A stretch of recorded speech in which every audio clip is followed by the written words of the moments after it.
मुस्लिम scholar हैं मुफ्ती सलमान अजहरी, जो विवादित बयान को लेकर के, हेट स्पीच को लेकर के गिरफ्तार कर लिए गए हैं, कैसे देखते हैं आप? शायद उनकी जमानत हो चुकी, संभवतः ऐसी चर्चाएं सोशल मीडिया पे और तमाम जगह आ रही हैं। लेकिन सबसे बड़ी बात है कि जो भाजपा सरकार है, आज आपको जो धरना प्रदर्शन दिखाई दे रहा है यहाँ पे, कर्नाटक गवर्नमेंट की तरफ से, कर्नाटक की जनता के द्वारा, यहाँ पे चीफ मिनिस्टर भी हैं कर्नाटक के और डिप्टी सीएम भी हैं। लेकिन भारत सरकार कैसे बजट में हेरा फेरी करके देशवासियों का ध्यान भटकाने के लिए किस तरह का कुचक्र रचती है, ये देशवासियों को सोचना होगा, समझना होगा।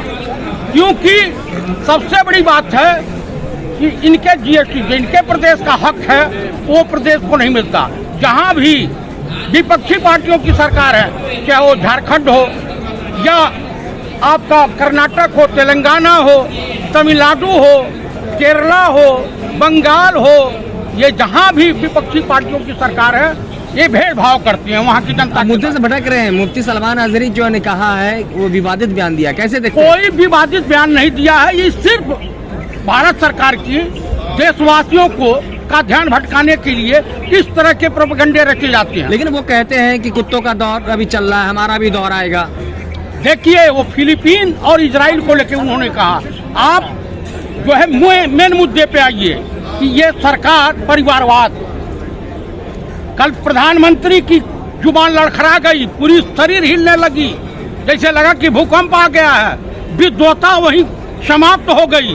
जब परिवारवाद पे इतना बड़ा झूठा, इतना बड़ा फेंकू देश का पहला प्रधानमंत्री जब खुलेआम कह रहा पंडित नेहरू के बारे में, अरे इस देश के प्रथम प्रधानमंत्री जिन्हें इस देश का निर्माण करने का मौका मिला है, उनके बारे में अनाप शनाप बयान देना दर्शाता है कि भाजपाई पीएम, देश का पीएम मानसिक रूप से दिवालिया हो चुका है। और सच मामले में जब माननीय अधीर रंजन चौधरी ने चाइना वाला मुद्दा उठाया और जो बालाकोट का मुद्दा उठाया, वहां सरकार अपने आप को घिरती नजर आई। जब गौरव गोगोई साहब ने कहा कि जेजेपी, बीजेडी और अकाली दल ये भी तो परिवारवादी पार्टियां हैं, तब गला सूख गया। और आपके बगल में राजनाथ सिंह के बेटे हैं, फिर उसके बाद हिमाचल के आपके हैं जो जूता मारो 100 का नारा दे रहे थे, अनुराग ठाकुर। इस तरह के गोली मारो को, हाँ, मैंने इस तरह का नारा, मैं आप शब्दों का इस्तेमाल नहीं करूंगा। मेरे कहने का प्रारंभ है कि ये देश का प्रधानमंत्री एक तो सेना को कमजोर कर रहा है, अग्निवीर योजना ला करके। दूसरी बात ये चाइना के एजेंट के तौर पे सब काम कर रहे हैं। क्या कारण है कि मोहन भागवत के वहाँ चाइनीज राजनयिक गए और मीटिंग किए, क्या मतलब हो सकता है? लेकिन मुद्दा ये है कि शोभा यात्रा में अक्सर आपने देखा होगा कि यहाँ नारा लगता है कि राम राम चिल्लाएंगे। इन्होंने तो फिलीपींस को लेकर के, इसराइल को लेकर के, जो उन्होंने जो फलस्तीन को लेकर के जो कहा, तो उसको उनकी गिरफ्तारी हो जाती है। लेकिन रमेश भिदुरी की गिरफ्तारी नहीं होती है, ऐसे लोगों पे गिरफ्तारी नहीं होती है। अरे यत नरसिम्हा नंद जो है, उसकी गिरफ्तारियां भाई नहीं के कैबिनेट मंत्री स्मृति ईरानी के खिलाफ अभद्र टिप्पणी किया। दरअसल क्या है, राम मंदिर का मुद्दा इनका फेल हो गया, बिहार का मुद्दा फेल हो गया। जिस तरह से पंडित राहुल गांधी को भारत जोड़ो न्याय यात्रा में समर्थन मिल रहा है, जन समर्थन मिल रहा है, इनकी चूर हिल गई है पूरी आरएसएस। 80 सीटें कम होते ही नरेंद्र मोदी इस देश के पीएम नहीं होंगे। यानी कि लोकसभा चुनाव 2024 को लेकर के जो है प्रोपेगेंडा बनाने की कोशिश की। एकदम अभी जैन चौधरी के खिलाफ जो है प्रोपेगेंडा चल रहा है कि ये बीजेपी में आ रही, इतनी सीटों पे हो गया, ये हो गया।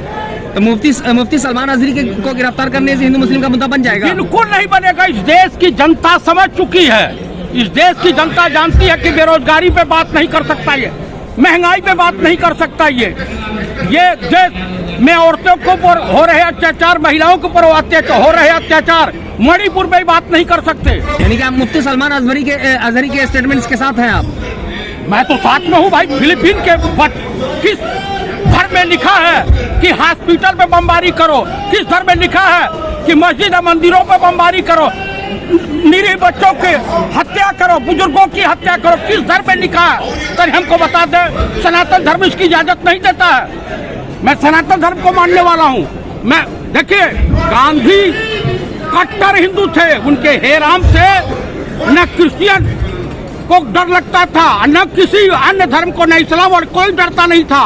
जानते थे कि ये देश हित में सबको इकट्ठा करके स्वतंत्रता आंदोलन में भागीदारी निर्माण कर रहे हैं। लेकिन वीडियो बहुत ट्रेंड कर रहा है कि जो मुफ्ती सलमान अजहरी जो है कत्लेआम की बात कर रहे हैं। ये अंधभक्तों की का प्रोपगंडा। ये बताइए, तिहारी चौधरी या सुधीर चौधरी ऐसी क्या SC ST के लोगों को, आदिवासियों को गाड़ी में बैठने का अधिकार नहीं है, हवाई जहाज में बैठने का अधिकार नहीं है, अच्छा भोजन करने का अधिकार नहीं है?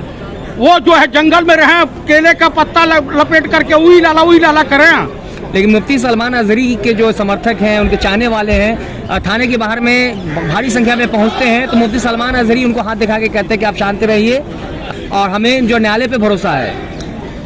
हिंदुस्तान के न्यायालय, अभी देखिए चंडीगढ़ का मेयर का चुनाव हुआ, किस तरह से बेईमानी हुई, EVM में किस तरह के घोटाले हो रहे हैं। महाराष्ट्र से खबर आ रही है, स्ट्रांग रूम से, जहां जिस रूम में EVM मशीनें रखी गई थी, चोर कई मशीनें उठा ले गए, तो चोरी हो गई। तो इन सभी मुद्दों को दबाने के लिए जिस तरह का बात एकदम जान लीजिए कि EVM के मुद्दे से ध्यान भटकाने के लिए हिंदू मुसलमान, भारत पाकिस्तान, मंदिर मस्जिद के अलावा इनके पास कोई रास्ता नहीं बचा है। देश के प्रधानमंत्री विकास पे बात नहीं कर सकते हैं। इनका एक ही एक सूत्री नारा है, तुम मुझे दो और मैं तुम्हें काम दूंगा। यानी तुम मुझे माल दो, गौतम अडानी, मुकेश अंबानी, मुझे माल दो, चुनावी फंडिंग करो और हम तुम्हें भारत की प्रॉपर्टी बेच के तुम्हारे हवाले करेंगे। तो यानी कि आप भी मांग करते हैं कि मुफ्ती सलमान अजहरी को रिलीज करना चाहिए, तत्काल प्रभाव से रिलीज करना चाहिए न्यायपालिका को, कि देश बड़ी विकट स्थितियों में है। देश की अर्थव्यवस्था एकदम खराब हो गई है, जर्जर हो चुकी है। देश की स्थिति कहीं श्रीलंका और तालिबान जैसी न बने। देश के तमाम बुद्धिमानों को होना चाहिए। ये बताइए, Rajiv Agarwal chief election commissioner, इसको क्या विपत आन पड़ी है कि EVM को के जगह बैलेट पेपर से चुनाव कराने में इसको क्या दिक्कत हो रही है? इसका मतलब EVM में चोरी होती है। एक आखिरी सवाल है कि आपने कहा, आपने आखिरी सवाल ये है कि ये रमेश मधुरी ने इस तरह इस्तेमाल किया, अभी पार्लियामेंट के अंदर उनकी गिरफ्तारी नहीं होती है, लेकिन मुफ्ती सलमान अजहरी की क्यों होती है? क्योंकि ये फिर से नैरेटिव सेट किया जा रहा है 2024 और क्या, उसकी गिरफ्तारी करेंगे तो गुर्जर समाज नाराज हो जाएगा। अनुराग ठाकुर को गिरफ्तार करेंगे तो पता चले क्षत्रिय समाज नाराज हो जाएगा। सलमान अजहरी को गिरफ्तार करें, मुसलमान, उनको पता है कि मुस्लिम हमको वोट नहीं देता, हमको हिंदू का वोट चाहिए। और हिंदू अब इस बार मूर्ख नहीं है। अभी भाई साहब कह रहे थे कि EVM से लंबा समय लगता है। अरे भाई, अगर जनता को नहीं विश्वास है कि EVM से चुनाव होना चाहिए, हेरा फेरी हो रही है, तो उसमें एक काम करना चाहिए कि जो EVM से पर्ची निकलती है वो जनता के हाथ में आनी चाहिए और किसी बॉक्स में डाल दे। इसकी कहिए ना। चलिए, तो सुरक्षित हाथों में नहीं है देश, क्या कहना है? देश सुरक्षित हाथों में नहीं है। आज देखिए, लाखों की भीड़, कोई मीडिया दिखाने को तैयार है, लाखों के भीड़ लेह लद्दाख में रोडों पे है। आपके यहाँ पे आदिवासी रोड पे है, काहे ना इसको गिरफ्तार करते हैं, तिहारी चौधरी को। परिचय दीजिए।